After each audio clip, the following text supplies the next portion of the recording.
अवधूत चिंतना श्री गुरुदेव दत्त. श्री स्वामी समर्थ. तुम्हा सगळ्यांचं स्वामी श्रद्धा यूट्यूब चॅनलवर खूप खूप मनापासून स्वागत. स्वामी कृपेने तुमचा आजचा दिवस शुभ जाओ. स्वामी महाराज तुमच्या सर्व चांगल्या इच्छा पूर्ण करोत हीच मी महाराजांनी प्रार्थना करते आणि आजच्या व्हिडिओला सुरुवात करते. आजच्या व्हिडिओमध्ये आपण बघणार आहोत की दुर्गा सप्तशती पाठाचं उद्यापन कसं करायचं, केव्हा करावं, पूर्णाचे दिवे कसे करावेत याबद्दल संपूर्ण माहिती तुम्हाला मी आजच्या व्हिडिओमध्ये सांगणार आहे. त्यामुळे व्हिडिओ शेवटपर्यंत नक्की बघा. तर बघा, सगळ्यात महत्त्वाचा असा प्रश्न येतो की आम्ही दुर्गा सप्तशती 14 पाठ केले आहेत. आता तुम्ही 14 पाठ केले असतील किंवा 9 पाठ केले असतील, 7 पाठ केले असतील, 5 पाठ केले असतील किंवा एक जरी पाठ केला असेल तरी पण तुम्हाला दुर्गा सप्तशती पाठाचं उद्यापन करायचंच आहे. नवरात्र काळामध्ये सगळ्यात उच्च कोटीची सेवा ही दुर्गा सप्तशती पाठ आहे आणि आपापल्यापरीने आपण सगळ्यांनी हे पाठ केले असतीलच. एक तरी पाठ आपल्याकडनं सगळ्यांकडनं घडलाच असेल. तर या पाठाचं उद्यापन कसं करायचं ते आता आपण बघूया.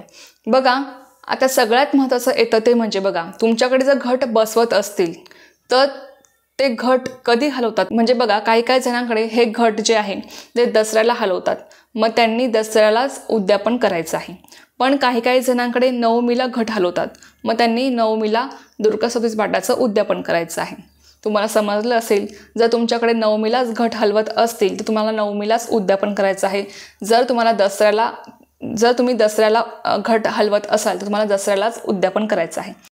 आता बघा, जर तुम्ही घट मांडत नसाल मग आम्ही ताई कधी उद्यापन करावं असं तुम्हाला प्रश्न येत असेल तर तुम्हाला दसऱ्यालाच उद्यापन करायचं आहे दुर्गा सप्तशती पाठाचं. लक्षात घ्या, कारण की बऱ्याच जणांचे नवरात्रामध्ये निरंकार उपवास असतात 9 दिवस, त्यामुळे आपल्याला उपवास हा दसऱ्याला सोडायचा असतो. म्हणूनच तुम्हाला दसऱ्याला उद्यापन करायचं आहे. तुम्हाला आता समजलंच असेल. बघा, तुम्ही अखंड दिवा लावला असेल किंवा नसेल, तुम्ही घट मांडला असेल किंवा नसेल, पण जर तुम्ही दुर्गा सप्तशतीचा एक जरी पाठ केला असेल तरी पण तुम्हाला या पद्धतीने तुम्हाला उद्यापन करायचं आहे, जे मी तुम्हाला आता सांगणार आहे. बघा, आता उद्यापन कसं करायचं, उद्यापन केव्हा करावं हे तुम्हाला समजलं असेल. आता उद्यापन कसं करायचं ते आता आपण जाणून घेऊया. बघा, उद्यापनाला तुम्हाला पूर्णाचे दिवे करायचे असतात. आता पूर्णाचे दिवे म्हणजे नेमकी किती करावे, तर 21 पूर्णाचे दिवे तुम्हाला करायचे आहेत. तुम्ही 21 करू शकतात, 16 करू शकतात किंवा 11 करू शकतात. बघा, आता ही पण पद्धत काही जणांकडे आहे की आमच्याकडे 11च दिवे करतात किंवा काही जणांकडे 16च दिवे करतात किंवा काही जणांकडे 21 दिवे करतात. तर तुमच्याकडे जशी पद्धत असेल, जितके दिवे तुमच्याकडे केले जात असेल तेवढे दिवे तुम्हाला करायचे आहेत. आता तुम्हाला जर असा प्रश्न असेल की ताई आम्हाला माहीत नाही की आमच्याकडे किती दिवे करतात, तर अशा वेळेस तुम्हाला 21 पूर्णाचे दिवे करायचे आहेत. लक्षात घ्या. तर बघा, तुम्हाला आता दिवे किती करायचे हे समजलं असेल. आता दिवे कसे करायचे, पूर्णाचे दिवे नेमकी कसे करायचे हा पण बऱ्याच जणांना खूप प्रश्न पडतो की पूर्णाचे दिवे करायचे आहेत पण नेमकी कसे करावे. पूर्णाचे दिवे करण्याची योग्य पद्धत कोणती आहे तुम्हाला सांगते. ही पद्धत केंद्रानुसार आहे आणि याच पद्धतीने तुम्हाला पूर्णाचे दिवे करायचे आहेत. एक मोठं ताट घ्यायचं, त्या ताटावर पुरण थापून घ्यायचं आहे, पूर्ण पुरण थापून घ्यायचं, त्यावर तुम्हाला होल पाडायचे आहेत. आता तुम्ही जर 21 दिवे करणार असाल तर तुम्हाला 21 होल पाडायचे आहेत आणि त्यामुळे तुम्हाला तुपात भिजवलेल्या फुलवाती ठेवायच्या आहेत. आता फुलवाती ठेवताना तुम्हाला 2 फुलवातीची तुम्ही एक वात बनवून तुम्हाला ती त्या ताटावर तुम्हाला ठेवायची आहे. लक्षात घ्या. तर अशा एकदम साध्या सोप्यापणे तुम्हाला हे पूर्णाचे दिवे करायचे आहेत. तर पूर्णाचे दिवे केल्यानंतर तुम्हाला त्या दिव्यांनी तुमच्या घटाला तुम्हाला ओवाळायचं आहे. आता बघा, तुम्ही घटासमोरच जर हा पाठ वाचला असेल, दुर्गा सप्तशती ग्रंथ, तुम्ही जिथे कुठे पाठावर हा ग्रंथ मांडून तुम्ही तो वाचला असेल 9 दिवस, तो ग्रंथ तुम्हाला घटाजवळ आणायचा आहे आणि घटाला आणि या ग्रंथाला, दुर्गा सप्तशती ग्रंथाला तुम्हाला ओवाळायचं आहे त्या दिव्यांनी. लक्षात घ्या. जर बघा तुमच्याकडे घट मांडत नसेल, तिथे कुठे अखंड दिवा लावलेला आहे, त्या ठिकाणी हा ग्रंथ तुम्हाला पाटावर ठेवून या दिव्याने तुम्हाला त्या ग्रंथाला ओवाळायचं आहे. आता बघा, जर तुम्ही अखंड दिवाही लावलेला नसेल तर तुम्ही देव्हाऱ्यासमोर बसून जर हे पाठ वाचले असेल तर अर्थात देव्हाऱ्यासमोर पाटावर हा ग्रंथ ठेवून तुम्हाला या दिव्यांनी त्या ग्रंथाला ओवाळायचं आहे. आणि बघा, दुर्गा सप्तशती पाठाचं उद्यापन कसं करायचं हे तुम्हाला या ग्रंथात पण दिलेलं आहे. याच पद्धतीने तुम्हाला हे उद्यापन करायचं आहे. सर्वात प्रथम तुम्हाला नैवेद्य दाखवायचा आहे.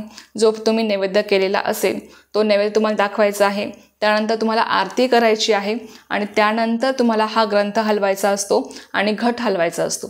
हा ग्रंथ हलवताना बघा, सगळ्यात आधी तुम्हाला जय जयकार करायचा आहे आपल्या कुलदेवीचा. कुलदेवीचा जय जयकार कसा करायचा, उदयोस्तु श्री महाकाली महालक्ष्मी महासरस्वती राजराजेश्वरी आई साहेब, बोल अंबा माता की जय, बोल अंबा माता की जय, बोल अंबा माता की जय. या पद्धतीने तुम्हाला जय जयकार करून हा ग्रंथ हलवायचा आहे, आपल्या कपाळावर लावायचा आहे आणि मग तुम्हाला ही पोथी ठेवून द्यायची आहे. आधी बघा, तुम्ही हा ग्रंथ जेव्हा हलवणार, आपल्या कपाळी पोथी लावणार, तेव्हा तुम्हाला आपल्या आई भगवतीला प्रार्थना करायची आहे, आपल्या कुलदेवीला तुम्हाला प्रार्थना करायची आहे.